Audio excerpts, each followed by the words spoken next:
Nyam neri kamal men both in ngwaseme teach mudong de rande ro ti ke je ngum la ran ko se peru ke je gwaza dan se ngaje te ka luang gwaza dan ci te ke power ke ci te ke yo de dong de dor de lat ke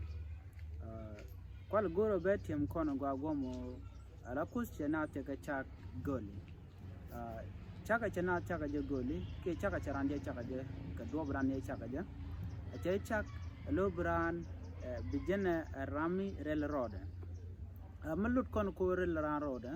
Ojin biteka siang mugul.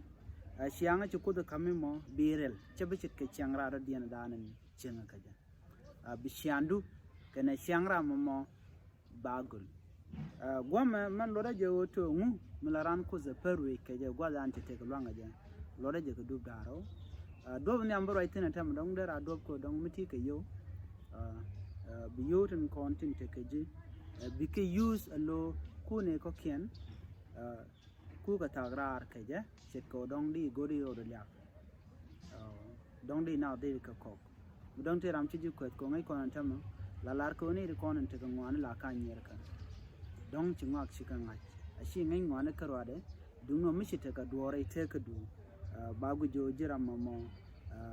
ti karek ke jaga ka do mi ja jinon goma ko cha jo je ka do mi je ka manan te ji and man blood goma ba different shit ko dong goma de chu goro de ne ta de ko mo gwa be ka tin kon te ji ti ko dong di yuku de ka use bine ko ken bi ko mo ka yuko bi ka ne to kan ko mo ka ana me kel milaro anta ma gwa de kontina new dran new the power ke lwangde wo jente ka ngwak ko bine ko ken baka moy ka ngwa ko bune ti bikan la din bikan oya ke te ga dan te ka goma mi shi ugu jo to mi chat ku te ka dora rana ta ka dor te ka yo ngum di la di char kare palojin baji ko da nazo to jira mutene mi ti ka lwan la to ka shi ka je ka do mi je di tin ci je di ka user gwa shi ko di na de ka la te kon ka ga ti tel manikin ga de tel gwanakin tukon ka wedan mitel tech tukon ka wedan mitel chare telekondul gorom chum telekondul wal ko walante madaka di to ti ko ka mimo ka dob che kamijamo di ka use no ti ko de na de kala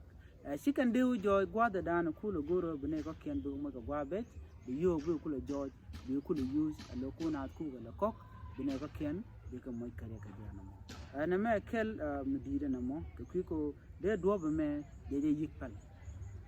ko mati ga dor chu use ni job ne ko ken bi ga moy ka gwa be ke do barewde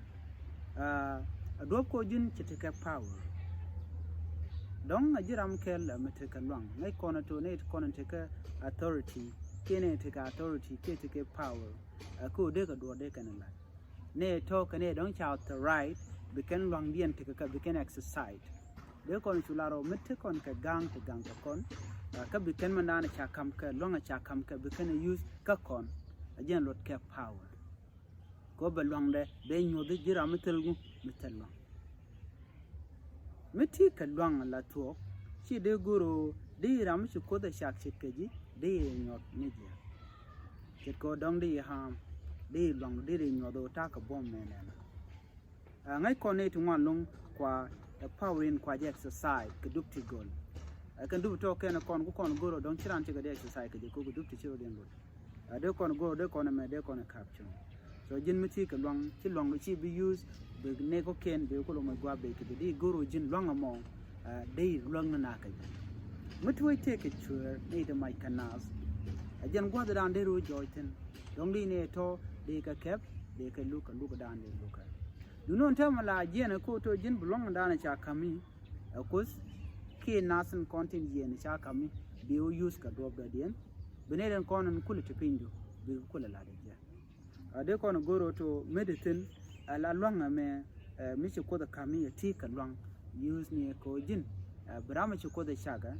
be la da gwa man kwala lot gomo to ishe kon cha ko cha parweje ngum paran ko ruweje ko je te ka longa je ro jin michi te ka long medi bi ngajo ko charan chakelo mi charan chakelo chu guru rama chu ko da chagone bi la moy ka gwa be ajen lot ka mone chip power she be use overuse ka ram chu ko da cha ka jin ba cha ka ne je ko ka ku jamo bi nga jo ko chi lo da chete mi lo ko cha te da maranda mi le die je ki mu ku ja ham ki mu je gwa be di ko je ne talelo bi nga jo to en do ba me chu ko ti paru ki je mi te ka long ka shi goro to benedin ko ni ko da cha ke ji bi ka losba ki bi ka yena gwa cha wajin de long dan di ko da kamu dere ne te mera tin jana jin mi te ka gan ma tot ka ti ka long ka jana gan ma tot goro lo ka ji ke shi nga jo to te ka yet ma tot te ka je dere lo ka ti de goro to dere do ti de goro dere jo di kam ni jamat di la de la lel ke ko jin ti ka long chere ka gwan gan mi jira mo te ka long mo che ka mi jin parent and parent so de gat ke tin kon te ka de ka yen di ke gan ne ko ke na kon bu kuru chen de ka je ke ki bu wang mi je bu kana ne mi te mi jeng mi chen ne chi kan la de ka chole je ga yana do me che gwan wan ne chelu no bi ka dwe bi ka jogo na me cha lat ka ko jin te ka long de kwanan ta tori de wo ka ke gwada dana gore ke ko ti ka long de dupli kon jela ka ba de ka gagbo ko jin te ka long daran to bo de yeran ba de bad ba ko jin ba ti ka long do no bi ngado na ko ste ka long ko run kan ta lat ka tin tama run bu ko ben karan te mi shale consequence lai te ka nai ko no to re bible ga cha goro di a wato kane dia la kon lat ka jek wa gwadin balene ben dine te kuchwe janta me runde te kucha du no tel ram te kuchwe mi de te kucha mi ngade ko da lato ni jira mo ko da mo ka lwan ka jan gwa se me bi ngajo lwan cha kam mo e dun ko be utilize be la da gwa e chang bi jentin ba bi ngajo to ci ko ci la de ka ko mun la de mi gwa la jira de no de jin ci ko telen ci la de ka jan do bu dan ngor kon so ko kuje mo lo te ko ci alin ya te ma